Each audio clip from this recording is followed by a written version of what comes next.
That was a lot of fun. I haven't seen that in a while. Yeah. Brings us back. So we can switch over to your presentation now. And you want to give an intro? Give you a time to start. Absolutely. Better hold this thing. Well, I hope some of you were familiar with the show. I thought that it would be great for the purposes of your conference to talk about something that was about Florida and made here. And so that's what I'll kind of lean into here tonight. You know, the thing about the show is that it was a tropical noir style. And that's a kind of a genre that, you know, hadn't been around that much recently. And I think that's one of the things that caught everybody's eye and made the show so popular. And it was also very early as a Netflix original. You know, they hadn't flooded everything with their shows yet, and it really was kind of caught the wave there early on. And you know, there were lots of reasons for its success. The originality of the plot and the kind of universal story was easy to grasp. I think that's why it was popular internationally too. The show has really superior casting, and the acting is just, you know, the highest caliber. The photography and the precise editing, you know, very immersive, very sort of energetic type editing. There's a very intimate and unique setting to the show, being the Keys. And it all kind of, you know, built into this tropical noir genre. And that's one of the things that just made Florida and the environment here like a key element to making the show. You really couldn't have done this anywhere else and had it be so complete and successful that way. I mean, the story is a little bit like a small town sheriff type story, but setting it into the environment down here just made it soak up something new. And, you know, it created a contrast that was really important in the film and across the whole series. It's a quality, that idea, you know, of contrast that was much stronger in Bloodline than is kind of normal. And we can see that. You know, the story and the plot, this sibling conflict full of deep resentments and all these secrets. So it kind of follows like a, you know, Greek-style tragedy that way. And it made the performances all linked together in a great way. And it's one of the things that makes the show so solid. It has a structure of a police investigation. You know, the main character, John Rayburn, he's a detective. And so that sort of, you know, going for clues and having to solve crimes and stuff is a good structure to use to propel the plot. And one of the really great things that I really liked about all the people in the story is that they're drawn from all strata of society in the Keys. Right. You know, there are the rich people, and there are the bums, and there's everybody in between. And it was even-handed that way. You know, right. Of course, it turns out everybody's kind of, doing something they shouldn't be doing. Right. So that was really fun, to delve into all the different little corners of society in the Keys. And the contrast is really evident in the photography.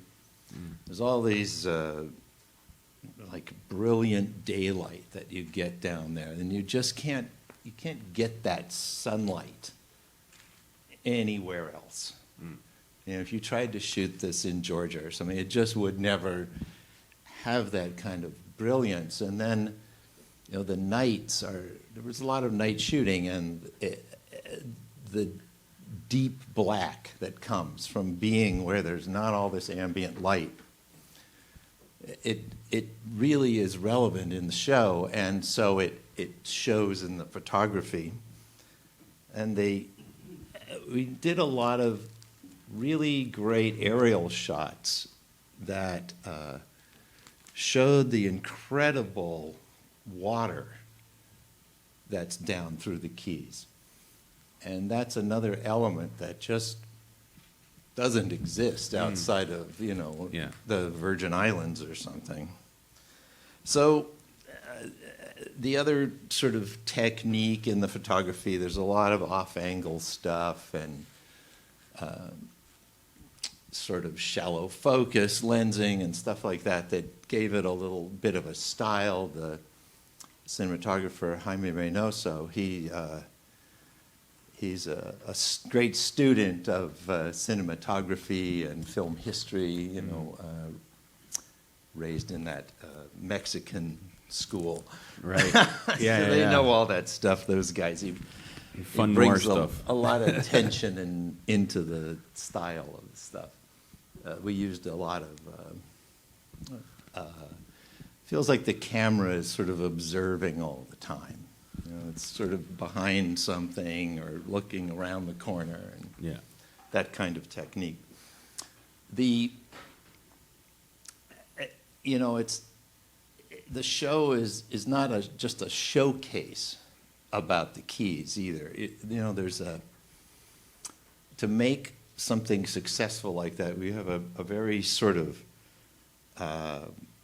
identity to something, the specificity of the place. It really comes through, and it helps everybody believe what's going on in the story. And we were able to capture that here, and it's one of the reasons that makes it successful, and one of the reasons that the producers of the show, really insisted on shooting down here, because, believe me, the studio tried many ways to not shoot, right, way down in the Keys and stuff like that. They hate that stuff. Right. But, they prevailed, and Netflix at the time, they were new, and they had a lot of money, and they wanted to make a splash, and so they kind of bankrolled that, thank God. Sure. And hired the cast. So I'm going to talk about the style and the design of the show for a little bit, and we've got some examples. So, the thing about the Keys is there's like this sense of corruption and decay everywhere. It's kind of like you have this beautiful water and then oil spills in it. Right. Something like that. And it's a hallmark of that tropical noir style that there's always something corrupt going on. You think about the films that are sort of classics like Key Largo, with Bogart and everybody, or Cape Fear, where Robert Mitchum is trying to... There's always this like seediness, sneaky seediness going on, and it's in spades down there in the Keys. So we, shoveled that in that way. There's a lot of natural elements that we just tried to capture. The light, the the animal, the Yeah. flora and fauna, you would say. There were these great alligators and all this stuff that are representative of the kind of moods of the characters, the color in the flowers and the greens. There's all these different greens and everything, the sand and the trees that make these great graphic images all the time. That's all part of the contrast of the show.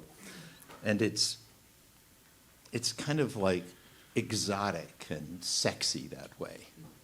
And, plus it's hot and it's wet, and it rained a lot, and the women don't wear much, and it's all like great that way, It's right? paradise. Yeah, kind of. So we can press on here.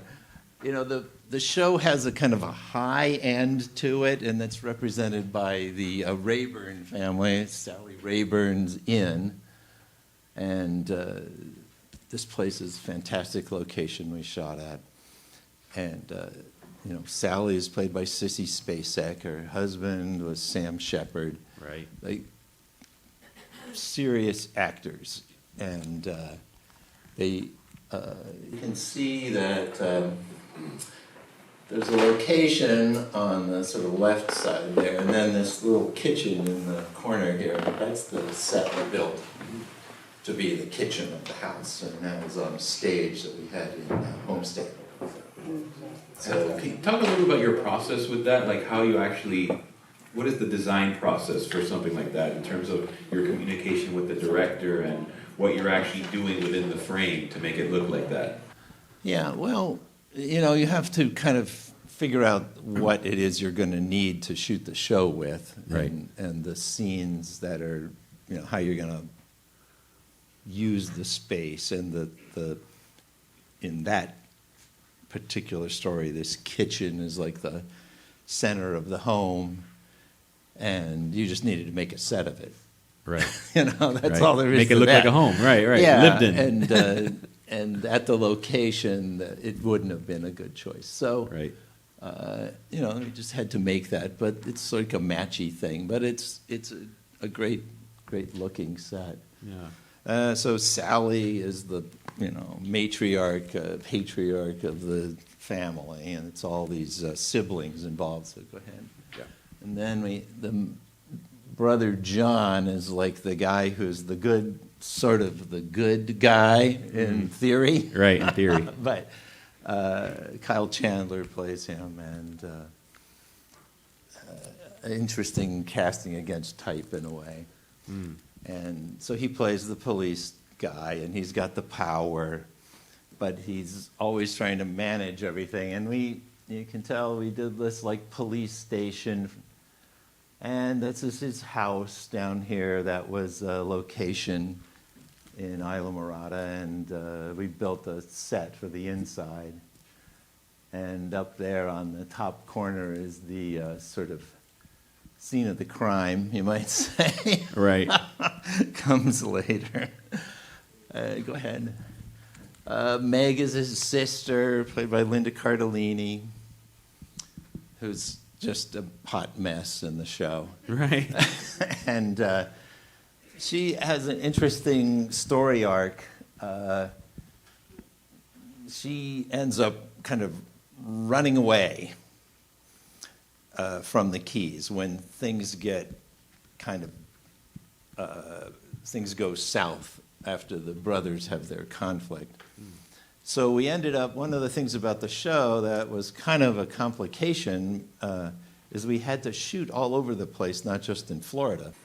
So we ended up going up to New York for a couple times, I think, and all these things that I put up here were locations in New York that we had to go shoot at. And some things were like in Miami and New York at the same place. For example, that sort of restaurant in the middle, that's a place up on 6th Avenue. And then the interior was this steakhouse over in Brickell. So, we ended up splitting up a lot of these scenes. and Exteriors and and interiors. schlepping around Right. to different cities, chasing the character's story arc around. Wow. But she comes back. Go ahead.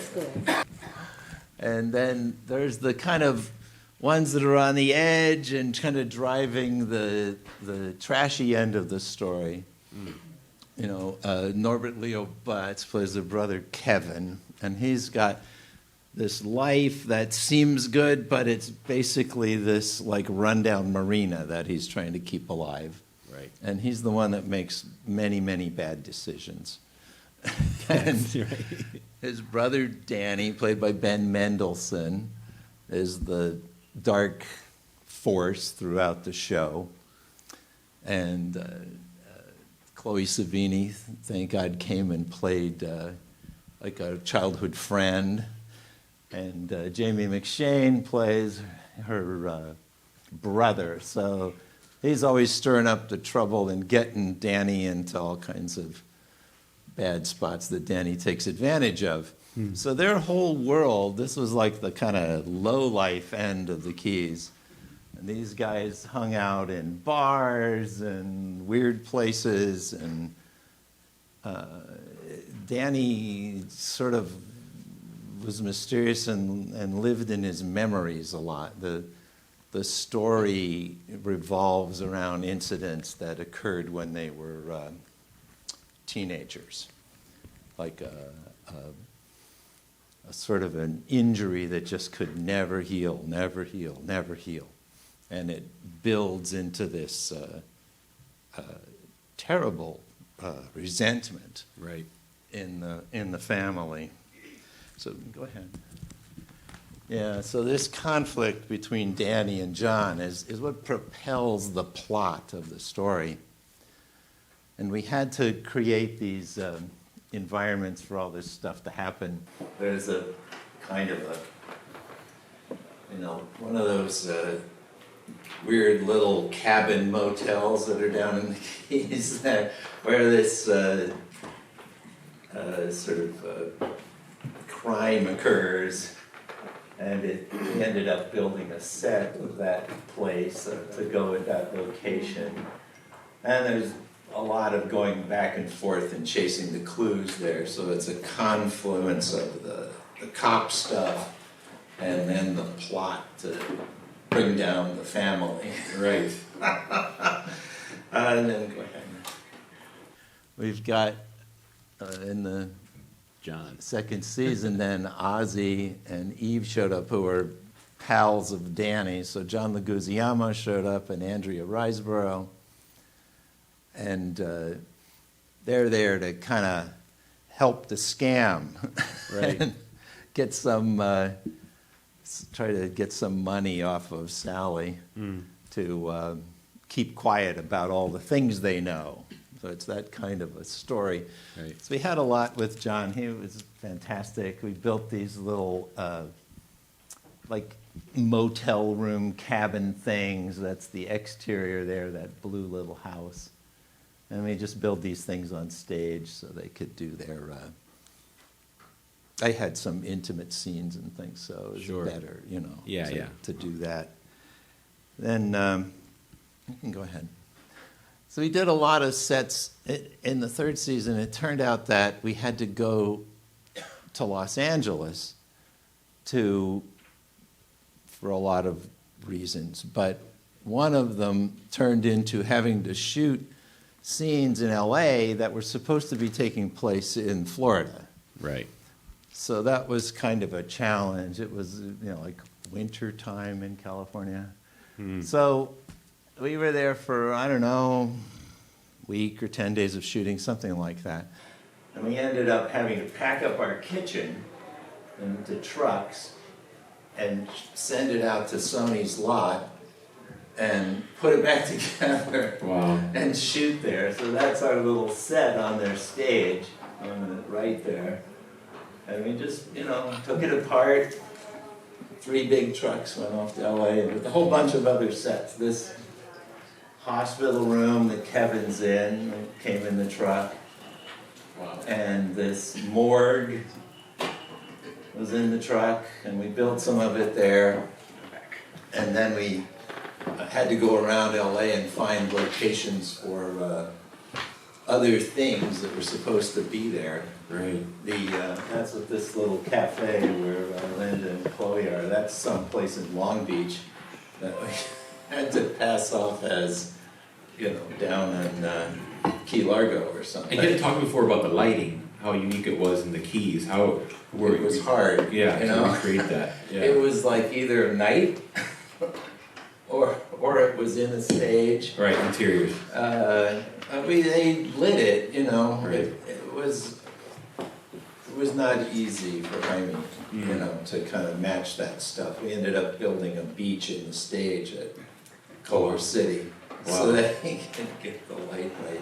Wow. Yeah. Imagine that. So the show had these complications going on with it. As much as it packaged as, Florida, there's a lot of little pieces that were done somewhere else. Right. Mm-hmm. Right. I think next one would be good. Yeah, so then her character, Meg, she ends up fleeing again and going out to L.A. and starting a new life. So we spent a few days shooting there. We actually had some sets for L.A. Right. Up there on that hill in Griffith Park where they shoot all the car commercials, that place. Yeah. And we got her a house, and she went to a tattoo parlor. There was a whole string of scenes with We're LA. in LA, and then her brother John goes out there to try and bring her home and keep her quiet from spilling the beans on what really happened back in the Keys.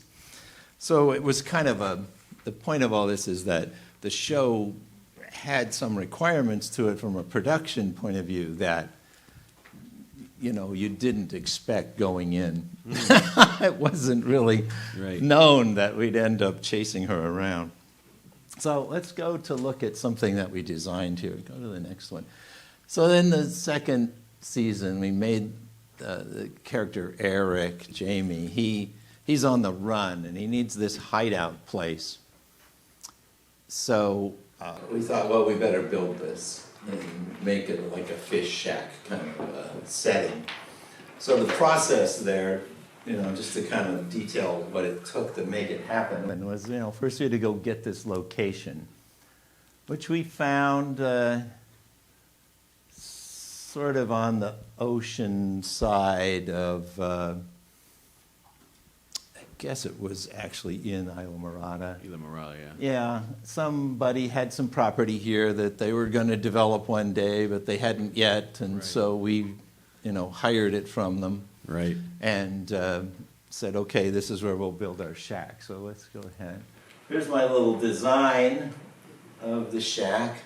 What I usually do is I'll make these drawings that would sort of detail what it is, how big it is, what it's made out of, and then hand that off to the art department.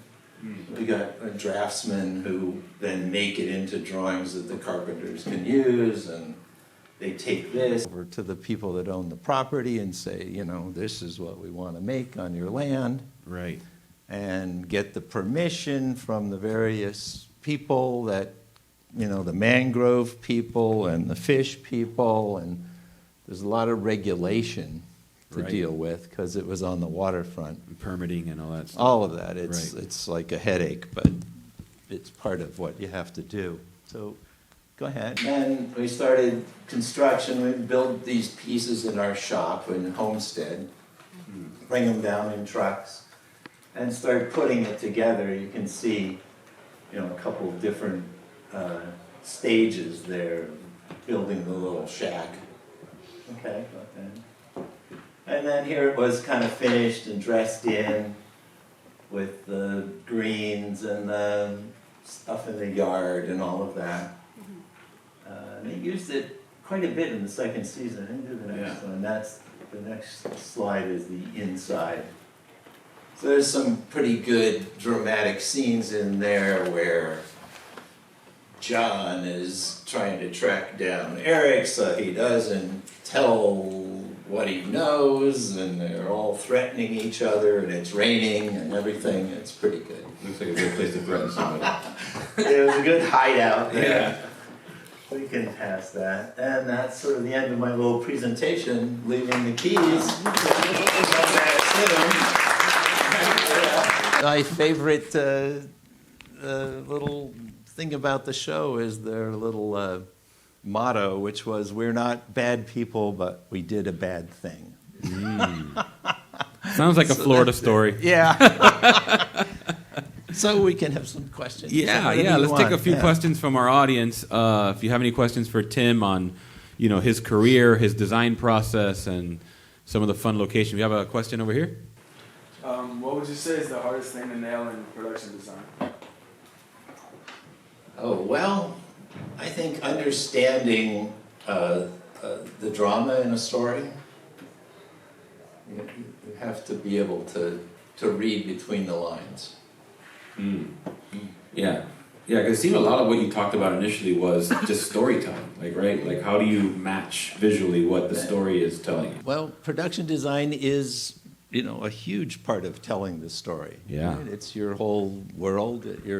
Some people think of it as like world creation or something. And there's a place for that. There's a Right. whole industry for that. Right. I'm more interested in the human elements. But if you're going to create a setting for a story, you're creating the character. The actors are creating a character. The costume designer is creating, they're on that level. Then you step back to the environments they're in. You're creating that for this stuff to happen in. Sure. It's a dramatic space. Absolutely. We have a couple questions in the back. We'll go with the young lady and then the gentleman. Good morning. Thank you so much for your presentation. I guess my main question is, what were some of the creative challenges in terms of the resources you had to work with? Because down here we may not have as many resources as LA or New York, and you said that you moved production around a lot. So just for the local element of the production, what were some of the creative challenges based on the resources that you had down here? Well, sure. Fortunately, the story didn't require things that didn't exist much. One of our responses to that kind of a question, because we didn't really have a proper sound stage or anything like that. It was some former lumber warehouse in Homestead, was our place. So, the choices were made to shoot on location a lot. And that became our resource. We would say, where can this scene be? How can we use what we have here? Right. So that's like one way. The other challenge, of course, is just the distances, to go back and forth from the mainland. Mostly we shot in Isla Morada and Key Largo. Didn't go too far south because of that, even though there's probably some other great locations down there. The farther you go, yeah. We didn't, it's not one of the things that made Bloodline so successful from a production angle is that it's very compact. It was a great decision of the producers to just keep it to this family story. It takes place in, just really a few dozen places. And that kept what you needed kind of within reach, Other question? So I guess the question that I had actually had to do with what were the people or the departments that you typically had the most kind of back and forth in the creation and the decisions to have the design go one way versus another? Who were your daily conversations with, and what were they like? Well, there's a sort of a collegial thing going on, right? You need to partner with people to do these things. The producer, the director of which episode, every episode would have a different director. The cinematographer, the costume designer, the 3 or 4 of us would kind of put our heads together and figure out how to solve whatever issue there was in the script for that particular episode. And, as a group, you come up with those answers. Sometimes it's all about the schedule. How are you going to do these 2 scenes and then move over to some other place? And we got to find a place that's, the truck is like only 100 feet away or something. Those things drive what's going on a lot. So it becomes a problem-solving kind of exercise, right? And you're trying, as a designer of something, you're trying to maintain a look for the whole show, and God willing, your partners are down with that, right? And not trying to veer off over here somewhere. Right. And that's the sign of, a good producer who keeps their eye on that ball. Because it's easy to get off track when you're trying to make your day. Yeah. And there's never enough time, right? Well, I suppose not. This thing's going to fall down. So, yeah. The difference between being on stage and being on location, and I was on Bloodline a lot. I'll tell you privately why later. It was a highly location-driven show. You're out there in the elements, and I love the places you were. My question is, how important is it to the end result when you're at these different locations? You've got the rain, you've got the heat, you've got the night, you've got the mosquitoes, you've got the suffering of shooting in Florida. How important is that, from your point of view, to what finally comes out of the actors? Being actually there, seeing, smelling, breathing the air of where they're shooting, as opposed to being in a stage.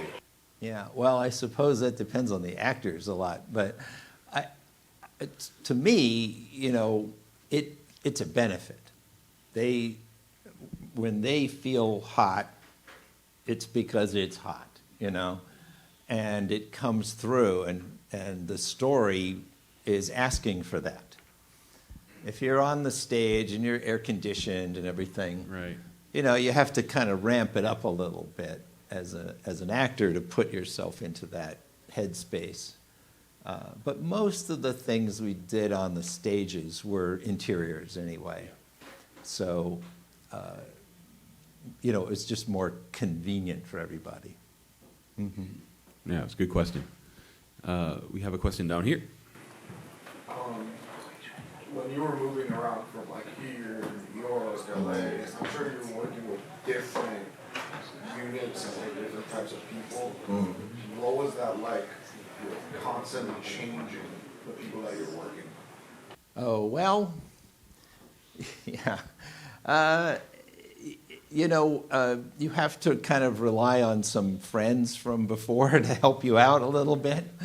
But yes, when you go off on these jaunts to other places, especially for not very long time, you're trying to get people to come work for you for a week or 2. It's not that easy. Sure. So you have to kind of, in advance, try to dial in and find people that can help you and work with you. To shoot in New York, you have to hire a whole new group. It's just sort of smaller. But you need all those things again. You need the guys to, move the furniture and paint the walls and all that stuff. You do try to bring things with you. That's why we loaded up the truck for LA. Yeah. But you do have to get people to just sort of sign on with you for a little while. And but they are not clued into the show, you know. They're just there to help you. So you need to bring the knowledge of what you're going to accomplish with you, because they won't know. You know, they're just like, where does this go? Right. You know? Right. And in LA, it was a little bigger deal because we were building some sets and finding locations, and we needed a little bigger, a bigger group there. But it's kind of the same idea. You find some people who are in between some other job who can come to help you for 2 weeks, because nobody wants to quit a job they're on for 8 months to come work for you. You know, so it's that kind of musical chairs problem. Mm-hmm. Right. Did you have any special preference when filming on set? Like, would you prefer filming on location or like a set? You know, I think it's all about what does the scene need. You know, if you're, I mean, these days, you know, now that you can make a movie with your phone, you know, you can shoot on location if you want to, but sometimes you need a set for whatever's going on in the scene, or because you're going to go there many, many times, or because there's some other purpose, you know, it doesn't exist in the real world, something like that. So it's all driven by the requirement of the story. Mm-hmm. Yeah, good questions. We have, I think we have time for one more. What was the process that took place before getting the green light from Netflix? Oh, you know, I can only guess at that. I wasn't involved in that, but the guys who wrote the show, Todd and Glenn Kessler and Daniel Zellman, they have a little company. They had a real track record of shows that were successful. They had done Damages and stuff for HBO, and I think they shopped it around a little bit. You know, they had the script, they had the idea. Maybe they had a line on one or two of the actors, like Kyle Chandler or somebody. And I'm pretty sure they shopped around and Netflix kind of, you know, went for it. Something like that. Yeah, that sounds about right. Yeah. Well, we're glad they did. So we could have this chat and see some of your amazing work. So thank you so much, Tim, for this really cool presentation.